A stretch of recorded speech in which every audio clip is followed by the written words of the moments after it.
अरे जा, अगर तू ना मिलूं तो मर जाए। दिल के दर्द दिया के मिले ना दवाई हो, दिल के दर्द दिया के मिले ना दवाई हो। बनवले शराब जवान, बनवले शराब जवान कहवा भेटाई हो। दिल के दर्द दिया के मिले ना दवाई हो, दिल के दर्द दिया के मिले ना दवाई हो, दिल के दर्द दिया।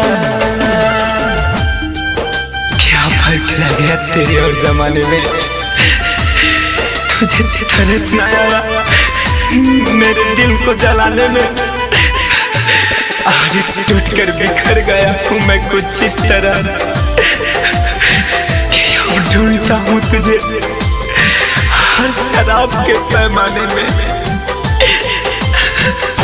ओहो मोहब्बत में खैले होई धोखा, एही से चीज एगो बनवले अनोखा।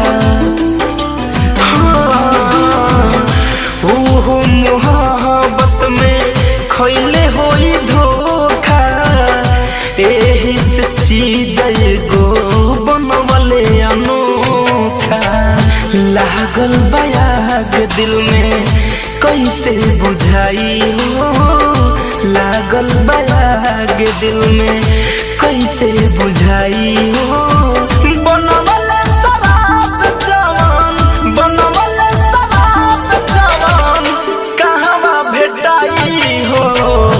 दिल के दर्द दिया के मिले ना दवाई हो, दिल के दर्द दिया के मिले ना दवाई हो, दिल के दर्द दिया। दर्द छुपाने की अब जरूरत नहीं है मुझे, बहुत मशहूर हो गया हूँ मैं झूठा मुस्कुराने में। हर रास्ते का मुसाफिर बन के रह गया हूँ मैं, तुझे ढूंढते ढूंढते भटक जाता हूँ मैं खाने में, मैं कैसे के जी कवनो लेके जखम हो। फैशन फिरोज पढ़ना कैलू रहम हो। कैसे के जी कवनो लेके जखम हो। अभिनव दिनेश पढ़ना कैलू रहम हो। धड़कन धनंजय ओके कैसे भुलाई हो, धड़कन धनंजय ओके कैसे भुलाई हो। बनवले शराब जवान, बनवले शराब जवान कहवा भेटाई हो।